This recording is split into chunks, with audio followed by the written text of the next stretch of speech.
दोस्तों 2008 में जब आईपीएल शुरू हुआ तब इसने क्रिकेट को एक नई पहचान दी। इसके फाउंडर ललित मोदी रातों रात हीरो बन गए और इन्हें आईपीएल की शुरुआत का पूरा क्रेडिट दिया गया। लेकिन कौन जानता था कि इतने बड़े क्रिकेट लीग को शुरू करने में कितना बड़ा स्कैम छिपा हुआ था। तो आखिर क्या थी reality the Lalit Modi IPL scam की? कैसे यूएसए जैसी कंट्री में भी क्राइम करके ललित भारत आए और यहाँ बीसीसीआई के वाइस प्रेसिडेंट बना दिए गए? सब कुछ डिटेल में जानेंगे आज के इस वीडियो में।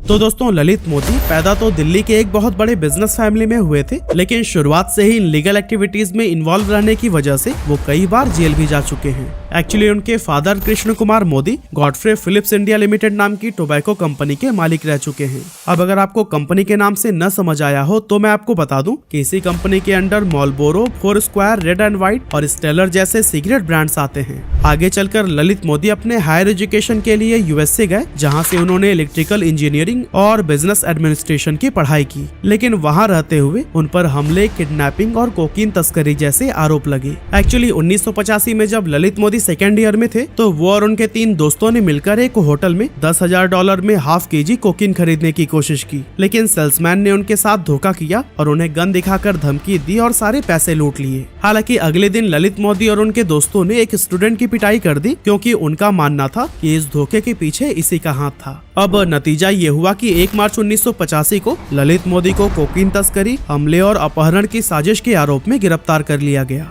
अपने इन गुनाहों को उन्होंने कोर्ट में भी कबूल किया, जिसके बाद उन्हें 2 साल की सजा सुनाई गई।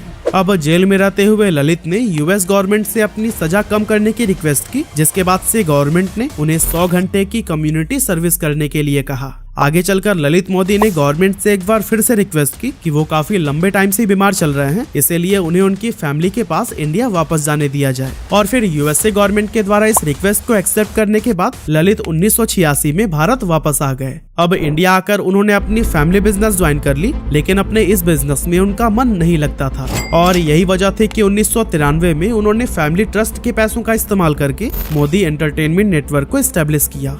मोदी एंटरटेनमेंट नेटवर्क ने फैशन टीवी सहित भारत में डिज्नी के कुछ कंटेंट को ब्रॉडकास्ट करने के लिए वॉल्ट डिज्नी पिक्चर्स के साथ में 10 साल के लिए हाथ मिलाया, लेकिन जब इस कॉन्ट्रैक्ट का टाइम पीरियड खत्म हो गया तब उन कंपनीज ने दोबारा से ललित मोदी के साथ काम करने से साफ इनकार कर दिया, क्योंकि उन पर आरोप लगाया गया कि वे ट्रांसपेरेंसी के साथ में काम नहीं करते हैं। इसके बाद से अपने इस बिजनेस में भी फेल होने के बाद ललित ने 2002 में ऑनलाइन गैम्बलिंग में एंट्री ली, क्योंकि इसी साल सरकार ने ऑनलाइन गैम्बलिंग को हरी झंडी दे दी थी। ऐसे में के मोदी पहली कंपनी थी जिसने इस फील्ड में अपना कदम रखा और केरला में सिक्सो नाम की कंपनी की शुरुआत की। लेकिन यहाँ पर भी काफी सारे लोगों ने मोदी पर पैसा हड़पने का आरोप लगाया, जिसके बाद 2004 में केरल सरकार ने इस कंपनी पर ही बैन लगा दिया। अब अपने कई सारे बिजनेसेस में फेल होने के बाद ललित मोदी किसी नई अपॉर्चुनिटी की तलाश में थे और इसी दौरान उन्होंने रियलाइज किया कि इंडिया में क्रिकेट का बहुत ही ज्यादा क्रेज है। अब जब वो यूएस में थे तो वहाँ उन्होंने देखा था कि बहुत सारे गेम्स की प्राइवेट लीग हुआ करती है, जिसमें सिटी वाइज टीम बनाकर मैचेस खेले जाते हैं और ये स्पोर्ट इवेंट वहाँ पर काफी पॉपुलर भी है।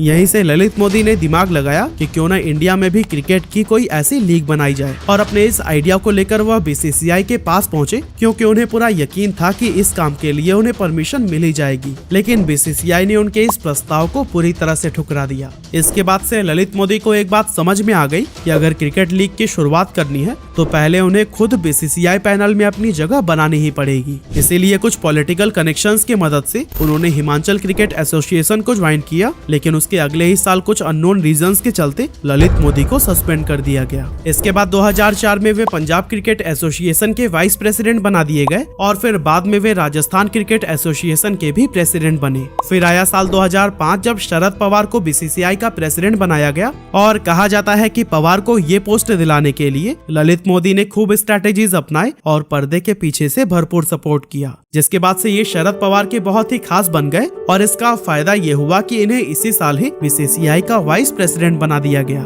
और दोस्तों इस तरह से ललित मोदी बहुत ही कम समय में अपनी मंजिल तक पहुंच गए, क्योंकि अपने सपने को पूरा करने के लिए वाइस प्रेसिडेंट की पोस्ट ही उनके लिए काफी थी। अब बीसीसीआई से जुड़ते ही वे अपने सारे प्लान को एग्जीक्यूट करने लगे, जिसमें पहला था सारे टीम मेंबर्स का दिल जीतना।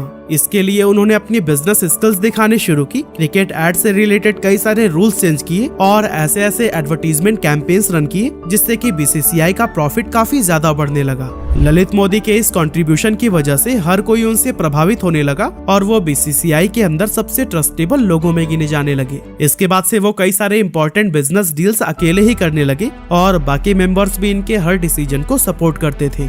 अब देखा जाए तो ये बिल्कुल सही समय था अपने आइडिया के लिए मेंबर्स को एग्री कराने का और इन्हीं दिनों ललित मोदी को अपने सपने को पूरा करने का एक गोल्डन चांस भी मिल गया था। एक्चुअली हुआ कुछ यूं कि 2007 में जी एंटरटेनमेंट, जो जी टीवी और जी न्यूज जैसे चैनल्स को ओन करती है, इसने आईसीएल की शुरुआत की जिसका फुल फॉर्म था इंडियन क्रिकेट लीग और इसका कॉन्सेप्ट भी बिल्कुल यूएस की उन प्राइवेट लीग्स के जैसा ही था जिसके लिए ललित मोदी सालों से मेहनत कर रहे थे। अब आईसीएल उस समय क्रिकेटर्स को बहुत ही ज्यादा पैसे ऑफर कर रहा था, ऐसे में ज्यादा से ज्यादा प्लेयर्स इससे जुड़ना चाहते थे।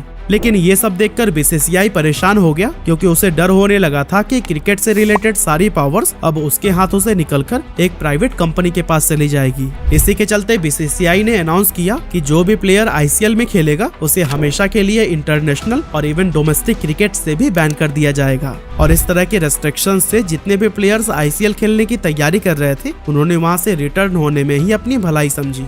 और फिर इसके बाद ललित मोदी ने तुरंत ही अपने आइडिया को बोर्ड मेंबर्स के सामने रखा और उन्हें कन्विंस किया कि क्यों ना हम खुद की क्रिकेट लीग बनाएं जो कि बीसीसीआई के कंट्रोल में रहे। इससे बोर्ड का रेवेन्यू भी काफी इंक्रीज होगा, साथ ही कोई भी प्राइवेट कंपनी क्रिकेट में अपनी मोनोपोली क्रिएट नहीं कर सकेगी। ललित मोदी के इस आइडिया को शरद पवार के साथ साथ ज्यादातर बीसीसीआई मेंबर्स का भी साथ मिला और इस तरह से 2008 में आईपीएल का गठन हुआ। आईपीएल अपने पहले ही साल में इतना ज्यादा पॉपुलर हो गया कि हर जगह ललित मोदी की तारीफ होने लगी।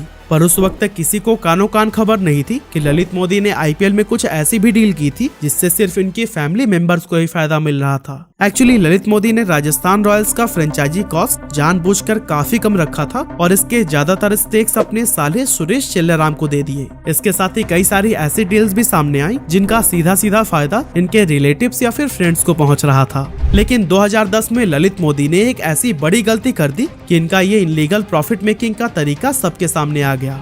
असल में उस समय रॉन्डेवू स्पोर्ट्स वर्ल्ड कंपनी ने कोची तस्कर्स केरला की डील जीती थी जिसकी को ऑनर थी सुनंदा पुष्कर जो बाद में शशि थरूर की वाइफ बनी थी। अब कोची तस्कर्स केरला बीसीसीआई को 10% की बैंक गारंटी नहीं दे पाया था जो हर टीम को देनी पड़ती है, इसीलिए एक साल में ही इस टीम को बीसीसीआई ने बैन कर दिया था। अब ललित मोदी इस टीम को आईपीएल से नहीं जाने देना चाहते थे, ऐसे में वो इससे जुड़े हुए डॉक्यूमेंट्स पर साइन नहीं कर रहे थे और लगातार बीसीसीआई के वकीलों और टीम के मालिकों को कोई न कोई बहाना बनाकर वापस लौटा देते थे। एक हफ्ते में 9 से भी ज्यादा मीटिंग्स हो चुकी थी पर मामला वही का वही रुका हुआ था। हालांकि बाद में टीम्स के काफी प्रेशर बनाने पर ललित मोदी को रात 3 बजे कोची तस्कर्स के कागजों पर साइन करना पड़ा, लेकिन साइन करने के बाद ललित मोदी पूरी तरह से झल्ला गए, जिसके चलते गुस्से में उन्होंने एक के बाद एक कई सारे ट्वीट्स कर डाले और कोची तस्कर्स जो एक डिस्क्लोज डील थी उसे पब्लिकली रिवील कर दिया। साथ ही उन्होंने शशि थरूर पर अपनी पावर का गलत इस्तेमाल करने का आरोप लगाया, जिसके चलते थरूर पर करप्शन के चार्जेस लगाए गए और उन्हें अपने मिनिस्टर ऑफ एक्सटर्नल अफेयर्स के पद से इस्तीफा तक देना पड़ गया। इसके बाद से ललित मोदी की सारी इलीगल एक्टिविटीज एक एक करके बाहर आने लगी और उन पर मनी लॉन्ड्रिंग सहित 22 अलग अलग चार्जेस लगाए गए। जांच में इन आरोपों को सही पाया गया और 2013 में बीसीसीआई ने उन्हें हमेशा के लिए बैन कर दिया। ललित मोदी पर जो सबसे बड़ा आरोप लगा वो वर्ल्ड स्पोर्ट्स ग्रुप से रिलेटेड था। एक्चुअली 2008 में बीसीसीआई ने आईपीएल के सारे broadcasting rights Singapore based sports marketing agency WSG को 10 साल के लिए दे दिए थे, लेकिन WSG ने सोनी को मेन ब्रॉडकास्टर बना दिया, जिसके लिए सोनी ने उन्हें 425 करोड़ रुपए दिए थे। लेकिन यहाँ पर पंगा ये था कि इसमें से काफी सारे पैसे ललित मोदी की कंपनी को डायरेक्ट ट्रांसफर किए गए थे। अब जब ललित मोदी को लगा कि अब बचने का कोई रास्ता नहीं है तो वो देश छोड़कर लंदन भाग गए और फिर बाद में उनके खिलाफ कई सारे वारंट भी निकले, लेकिन वो इंडिया कभी भी वापस ही नहीं आए। आज लंदन में उनका आलिशान महल जैसा घर है जो 7000 स्क्वायर फीट में फैला हुआ है। पूरे ऐशो आराम के साथ वो अपनी लाइफ बिंदास जी रहे हैं। आज भी हर साल करोड़ों रुपए अपने बिजनेस से कमा रहे हैं।